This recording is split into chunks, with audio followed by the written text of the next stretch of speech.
Good day. Thank you for tuning in to this 2016 General Election Candidate Forum for Legislative District 22, Position 1. The forum is presented by the League of Women Voters of Thurston County and TCTV. The League is a nonprofit organization that encourages the informed and active participation of citizens in their government. The League neither supports nor opposes candidates or parties. We are nonpartisan.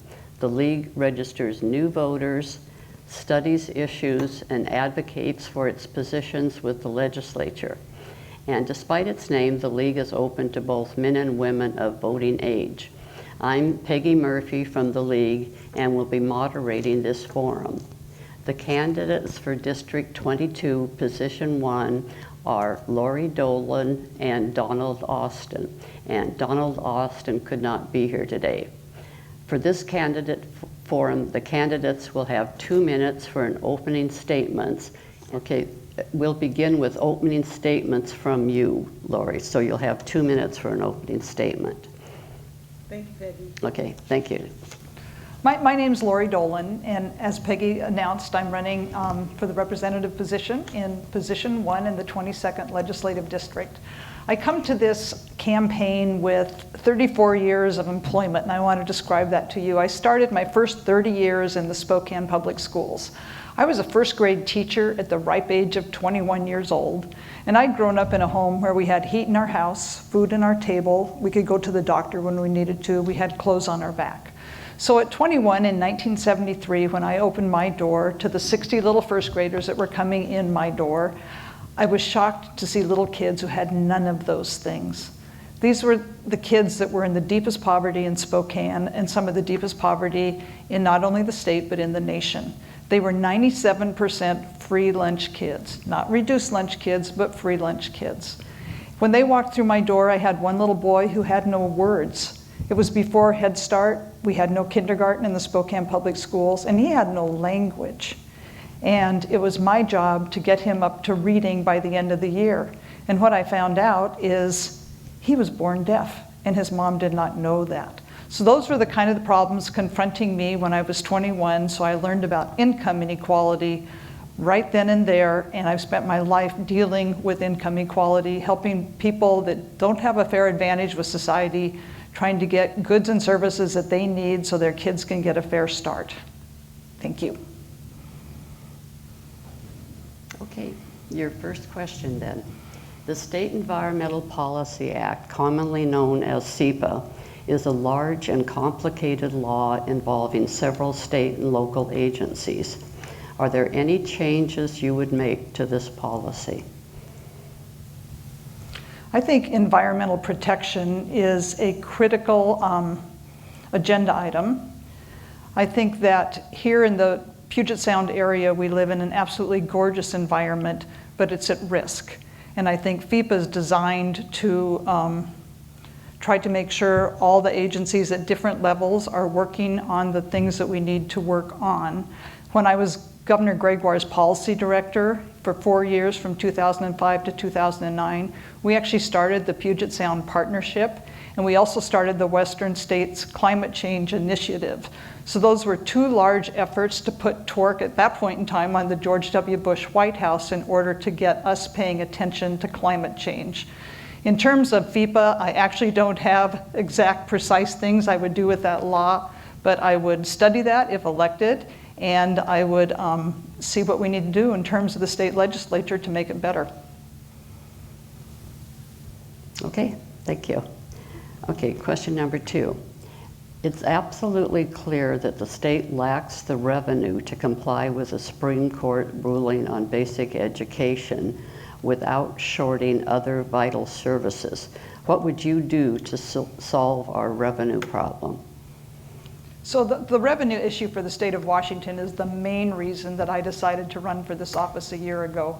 I think those of us who watch state government have been aware for some time that as the legislature tries to pay for K-12 education, which is the paramount duty of the state, they are having to cut more and more critical programs from other areas in order to pay for K-12 education. Our dilemma is our state revenue is broken. We don't have enough tools in the toolbox for state revenue. Right now, we depend on sales tax and we depend on B&O tax. We need to add something like a progressive income tax or a capital gains tax so we have more tools in the toolbox. A state like Idaho, which isn't as forward-thinking as Washington, actually has more tools in their toolbox. So when their economy goes south, they don't suffer the same way Washington does when our sales tax goes south. Right now, our poorest people are paying the most and our richest people are paying the least. So we need to flip-flop that and get more tools in the toolbox of state revenue. Okay, thank you. Is there anything more that the legislature can do about the coal and oil trains that run through the state? So last session, there was a bill passed about coal and oil trains. I think it's a good start. I mean, there's really three things we need to do to help with coal and oil trains. We need to know when they're scheduled to come through. We need to make sure that the companies who own the trains have enough insurance that if something goes wrong, they pay for the cleanup. And we also need to make sure that there's enough staff on those trains that they can make sure that things don't go wrong. Obviously, we would love to get away from fossil fuels and coal and oil trains coming through Washington state. But because that might not happen as soon as a lot of us would like it to happen, we need to be more careful about monitoring those trains as they go through. Okay, thank you. At present, the state doesn't have the resources to adequately care for our mentally ill citizens. How do you propose that we start addressing this problem? So this is really back to the revenue problem that we talked about earlier. The reason we don't have enough resources for mental health, for homelessness, for all these human needs that cities and counties are struggling to meet those needs right now, it has to do with our state revenue not being where it needs to be. So we have got to figure out how to get more revenue coming into the state. If we do that, we're not going to have to make the same hard choices between taking mental health services away so we can fund K-12 education. We need more revenue, and I will work to try to solve that. I do think it's going to be more of a political issue than a legislative one. It's not going to happen until the citizens of the state of Washington understand that we need more tools in that toolbox for state revenue. And I hope as an educator, someone who understands the political process as well as the legislative process to work in both of those arenas to try to solve this funding issue. Okay, thank you.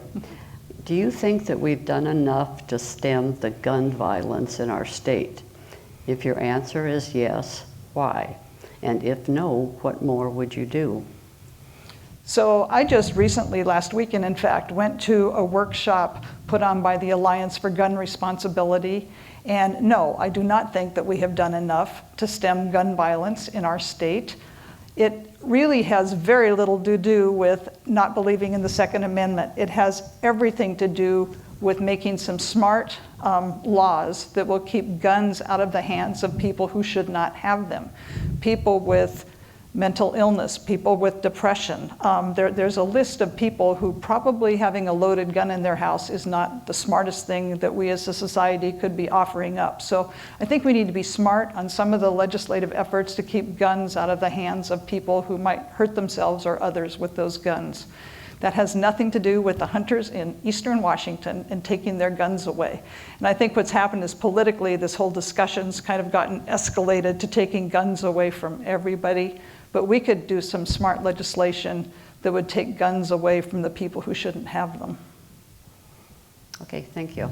Okay, state parks have continued to be underfunded for several years, causing infrastructure to be unsafe and staff to be laid off.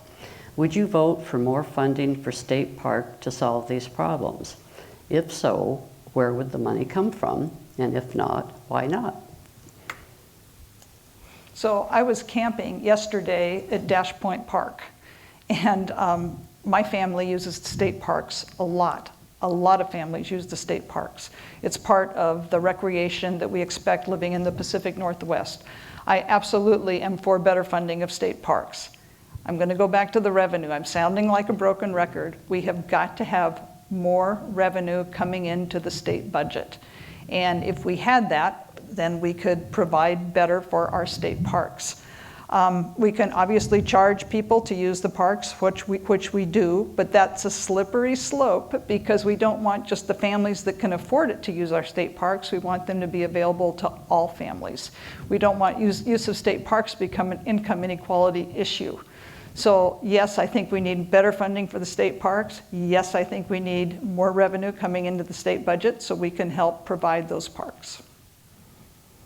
Thank you. Okay, do you support a carbon tax such as outlined in Initiative 732? Why or why not? So I absolutely support a carbon tax. I think that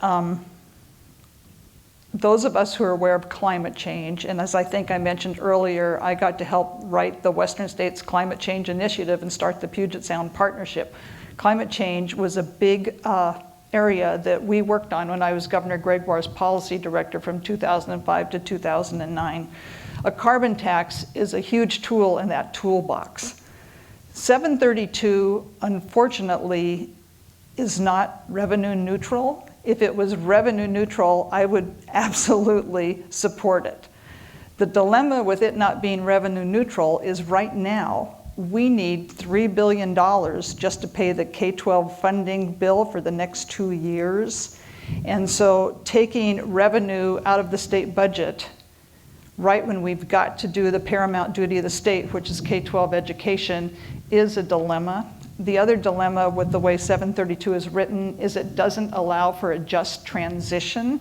And what I mean by that is the people who currently work in fossil fuel industries need to have a chance to be retrained so they can work in green energy businesses. And we don't want to just dump a lot of people out of their jobs without retraining them for green energy. So those are the two dilemmas with 732. But all the people supporting 732 shows you how much people in Washington State care about this issue. It's an advocacy issue. It's going to be interesting to see if it passes, because I think in this area, the advocacy has outpaced the legislation in terms of climate change and getting rid of fossil fuel. So it's a really interesting time we're living in right now, and I do support a carbon tax. Okay, thank you.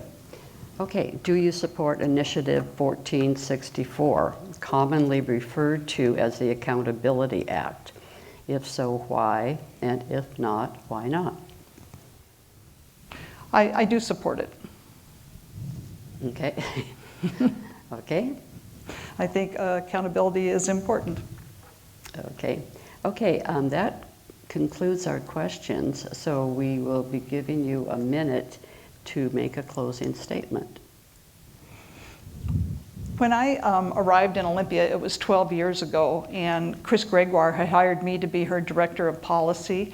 That was my retirement job, because I just retired from 30 years with the Spokane Public Schools. When I got here, I had an opportunity to touch all state policy. It was not just education, it was all state policy. So I got to hire really smart people in every area of policy and learn from them. The other thing I learned for 4 years is the legislative process. I was one of the people in charge of it in terms of the governor of getting her policies written into executive request legislation and then shepherding them through the process. So I'm the only person running who's actually had 4 years of that legislative experience. And I think that would be really critical right now when we're about to lose both Chris Rakedahl and Sam Hunt as our representatives. It's critical that we have somebody on your behalf who has that skill set. I appreciate being here. Thank you to the League of Women Voters, and thank you to Thurston Community Television for sponsoring this. I'd appreciate your vote. Okay, thank you to Lori Dolan for her participation, and thank you to Thurston Community Media for producing this show. From Thurston Community Media and from the League of Women Voters, we encourage you to vote in the general election on November 8th. Thank you.